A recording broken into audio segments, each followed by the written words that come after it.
We have the three branches of government, so not all the power is in one place. Like a king, for example, like they have all the power; they can do whatever they want, pretty much.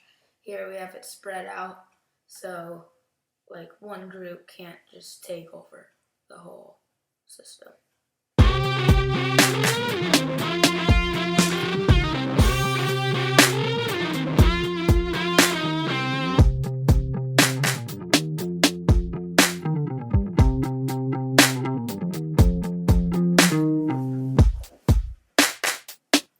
Good morning, everybody. Welcome back to another Tattered podcast.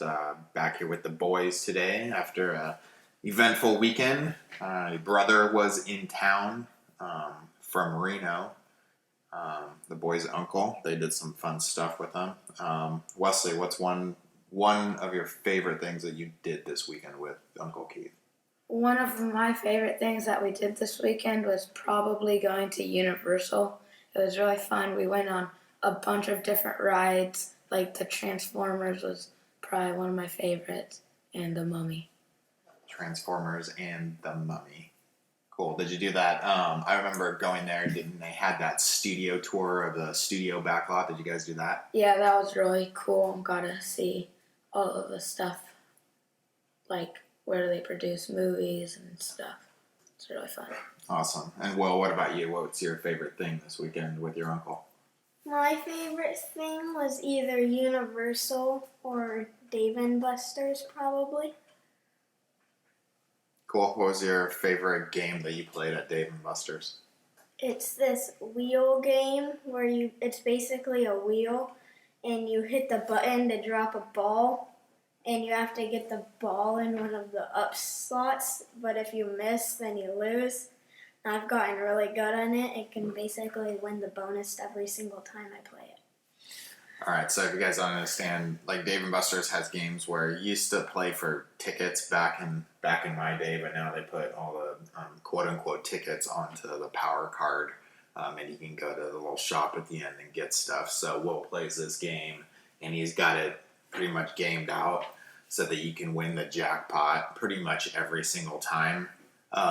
Just by learning when to press the button at certain times. So I think a few more trips to Dave & Buster's we'll be able to like buy a Tesla or something like that, something crazy. But, yeah, not that crazy. More like a Nintendo Switch. Yeah, but it's got it gamed out pretty good. It'll still probably, in the grand scheme of things, like take a $200 game console and cost us like $1,000. But I think that's pretty good for one of these places like Dave & Buster's or something. But anyway, moving on. Today we're going to be talking about the three branches of government.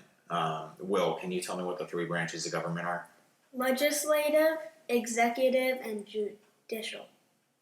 All right, that's correct. So, United States federal government we're talking about here, right? Not the state government. Yes. Okay, so federal government, United States government, three branches, judicial, executive, and legislative, Will said. And Wesley, why do we have the three branches of government? We have the three branches of government, so not all the power is in one place. Like a king, for example, like they have all the power; they can do whatever they want, pretty much. Here we have it spread out, so like one group can't just take over the whole system. That's right. So we call it the separation of powers. Our founders were thoughtful enough and educated enough and wise enough to realize that we needed a separation of powers so that one particular branch didn't have complete control, like a monarchy that Wesley was talking about with kings or a dictatorship. You have that power spread out, and it serves as a check. Each branch serves as a check on the other branch. Will, why do you think it's important to have that separation of power and that check of power? Wesley kind of touched on it, but can you expand on it a little bit? Kind of what he said. If one branch can't get all the power, and another reason is when we first came up with the Constitution and our government, they did not want our federal government to have all the power. So the federal government still cannot have all the power, and they wanted most of it to go to the states because every state is different. Like if they said you can only get water from the ocean, Kentucky and states that don't have the ocean right next to them can't do that. So that's why it's more of the state's power than the federal power. And since they're all split up, one obviously can't become like a dictatorship or take over our entire country and government. So yeah, Will kind of expanded on that balance of power and that check and balance system, and outside of our three branches in the federal government, he brought up another check to that, and that's our division of power between the federal government and the state governments. That's kind of another topic that we're not really going to get into today, just because we would be here for quite a while. But it's important that he brought that up because it does center around this theme of having a check and balance of power here in the United States that a lot of other countries don't have, and we have it on multiple levels. So I'm glad he did bring that up. So diving in a little deeper, if we look at the executive branch, Wesley, who heads up the executive branch? The executive branch, I believe, is the president, but I could be wrong. And he helps make the law. And yeah. All right, so you're kind of right, kind of wrong. It is the executive branch is what we consider the president. The president is the head of the executive branch, and he does help make the law in the sense that he can give his suggestions into what he believes like should be law, and his input and his advice. And he can take a look at laws that are passed through and sent to his desk and approve them or veto them. But in terms of actually making the law, that's something that's done by a different branch. Will, what is the executive branch responsible for? The executive branch is responsible for enforcing the law. It is also all of our secretaries, so our Secretary of Defense, Secretary of State, and it's our military too. So they enforce the law, they help our country a lot. Yeah, so Will brings up a good point. It's headed up by that central office, the presidency, the President of the United States, but the president appoints a lot of people that are responsible for a lot of different things to help him out. And he brought that up with some of the secretary positions. You might have heard this called the cabinet, the president's cabinet. These secretaries have a vital role in their areas of expertise and overseeing and running those particular functions. He also brought up the military. And the president does kind of head up the military. He's also referred to as our commander-in-chief, and that is that enforcement umbrella that we were talking about that the executive branch is responsible for. And there's lots of other little things that the presidency does, but in general terms, yes, it's the enforcement part of our government is when we talk about the executive branch. One more thing I forgot to mention is the executive branch can also approve and veto the law. They can get rid of it, and they can take over the what's it called? The judicial branch's decision, decision, but they can. But say the people don't like it, the president and his branch can take over and change the decision. Okay. I'm not 100% sure on that myself. There's probably a means in place. I'm, not that versed in the overriding of a Supreme Court decision. There may be something that the president can do there, but I mean, that's something I'll have to look into more. Will's in Will's in school right now and learning some stuff, so I mean, some of the stuff might be fresher to him, and or maybe he's just not making a point clear, or I'm not understanding it clearly. But yeah, I think the overall point that's trying to be made is that there is a balance of power, and there's oversight from each branch onto the other branch. So he brought up the judicial branch, and Wesley, who makes up the judicial branch? All of the judges and the Supreme Court, and yeah, mostly that's all they are. So our judges, yeah. So if we look at the federal level, we have the highest court in the land. That's our Supreme Court, the U.S. Supreme Court. There's other smaller federal courts, and then move into state courts and things like that. But yeah, that's our judicial system. Is our judges. When looking at the Supreme Court, Will, do you know how many Supreme Court justices we have? I do not remember well how many there are, but I definitely remember learning that in 5th grade. Wesley, how about you? Do you know how many? I'm not 100% sure either, but if I had to guess, it would be 52, but I don't think that's right. Is it No, higher or lower? It's quite a bit lower. So with 26? Lower still. When we're 13. 13's a lot closer, but you're still a little high. Is it 12? Is it 11? We can keep going down.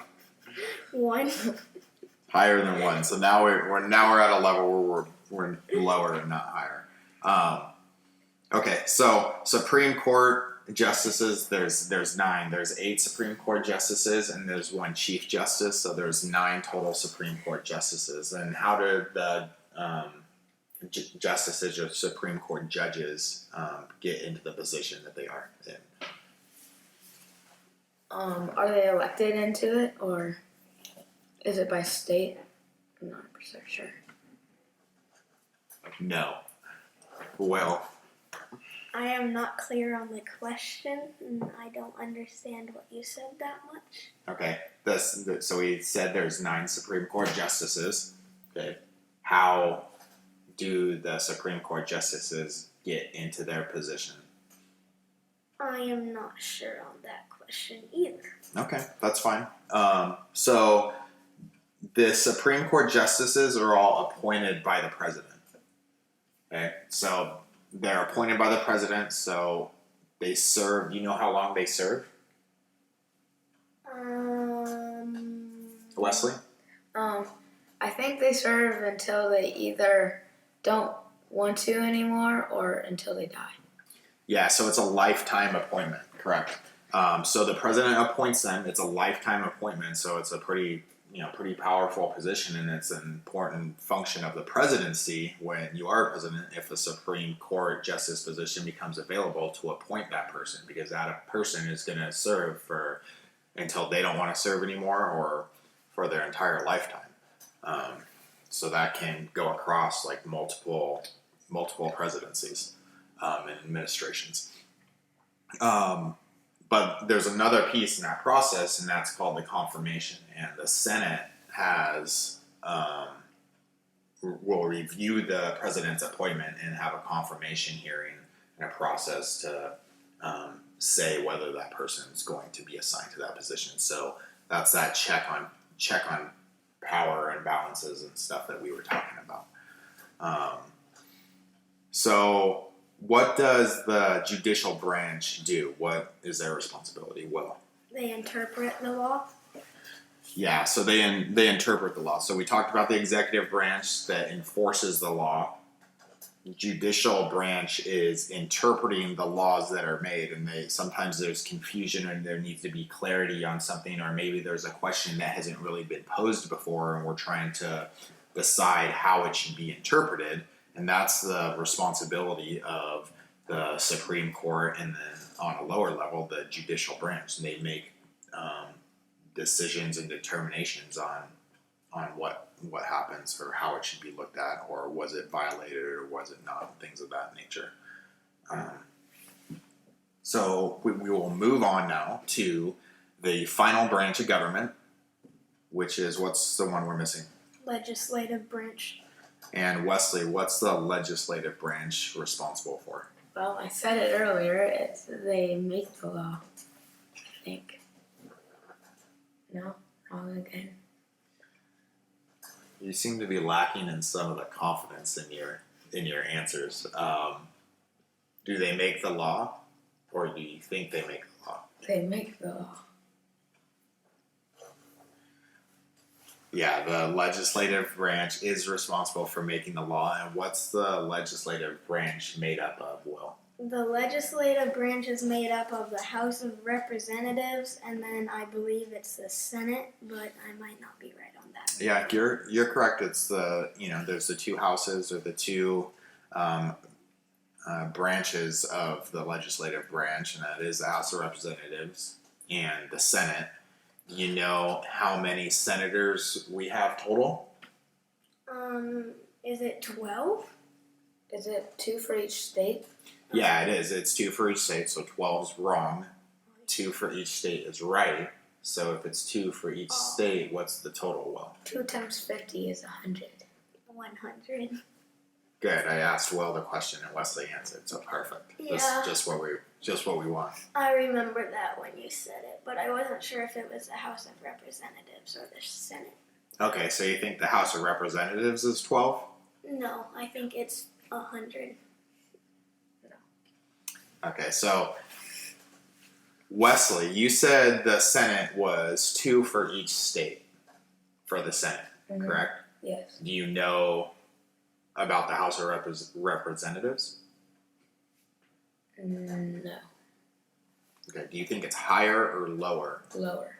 You think it's lower? Well, Lower. thanks. You guys both think it's lower. No, I'm gonna change my answer to higher. Why? Because I remember seeing this graph, and I think it showed like 50 or whatever Democratic representatives, and then like another close to 50 Republican, something like that. I'm not 100% sure. And then there's like an other group, which is neither. So I think it's higher. Okay, so you're talking about you probably saw something on TV or something that showed the split in representation, where it was we have 2 major parties here in the United States, the Republican and Democratic Party, and so that's all going to be determined by the voting and stuff. And you saw something where it was basically close to a 50-50 split between the 2 parties. That's kind of getting into the weeds a little bit, and that's going to fluctuate all the time. And stuff, but in terms of the House of Representatives, here's the main thing you need to know, and you were kind of on track when you were talking about the Senate. The Senate is the same number for each state. It's 2 for each state. Oh, I think so. The higher the population, the more representatives there are, right? There we go. So now we're talking about the House of Representatives, and Will's on track now where it's based on population. Okay, so you have the Senate where it's balanced between every state. Every state has an equal number. But our founders, and when they were debating how the federal government should be set up, there's a big debate between states' rights and the power of states and the power they would have in the federal government. And that's why they broke the legislative branch up in those 2 branches, where you had an equal branch with the Senate, and they each had equal representation with 2. And then you had the states that were more populous that had some more representation in the House, because as you know, and that makes sense. They have a greater population, so it's impacting more people, so they get more representatives. And it's a lot higher than 12. It's a lot higher than 100. Do you guys roughly know what how many representatives are in the House of Representatives? I think it's 150 or something higher than that. All right, yeah, it's in the 400s. It's 435. But yeah, a lot of people don't know that. I actually didn't know that until I looked it up, because I know it's up there, and I know it in kind of, each state it varies. Some are very little because they don't have a big population. A state like California has a lot. But it's 435. The main thing that you touched on, you brought up and you remembered, and that's the fact that it's based on population. So we broke down the three branches with the executive, which enforces the law, right? Yep. And the legislative, Interprets the law. no. Oh, makes the law. Legislative makes the law. So you can see how this stuff is confusing, because we can just talk about it and we still can kind of mix it up. But that's why it's important to stay engaged and stay on top of it, so you know what each branch is responsible for. And when we're electing people and we're watching our government work, we kind of have a general understanding as citizens as to what's going on. So yes, the legislative makes the laws, and who interprets? Judicial. The judicial branch, or as Will said earlier when we were before we were going on air talking about stuff a little bit, the jujitsu branch. I think that was just a slip. Both the boys do jujitsu, right? Yes. Yeah. You guys just had a jujitsu tournament this weekend. Yeah. Yeah. And I think he just had jujitsu on the brain, which his professor, his teacher at jujitsu, would probably be pretty happy to know that we're talking about our government here, and he's thinking about jujitsu all the time, right? Yeah. Yeah. But no, that's the judicial branch. But hey, how'd you guys do in your tournament, by the way? I did okay. I think I could have done better. I lost my match, but I learned a lot. Yeah, it's good. You can still learn a lot from losing. Learn what you need to work harder on. You learn something about that particular opponent, and you learn how to handle losing too, which is important. And Wesley, how about you? I think I did really well, but I'm still thinking of things that I could work on and things that worked for me.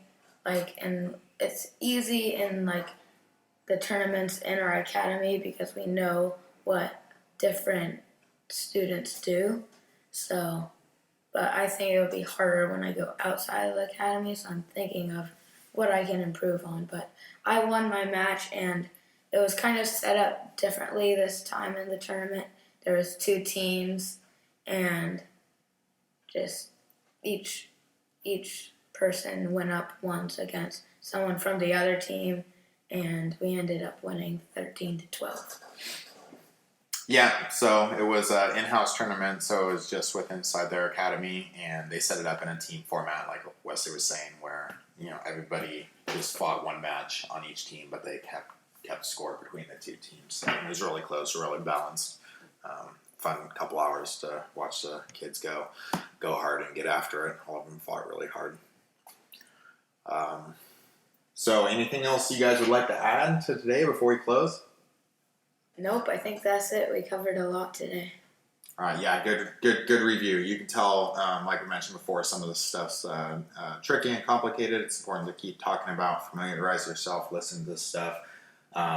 We don't always get it right all the time. We don't know everything, but it's good to have those discussions. And please feel free to comment and send us messages and let us know if we got something wrong. That way we can learn from it. Let us know what you think, and you guys have a good day. See ya. Bye. Later.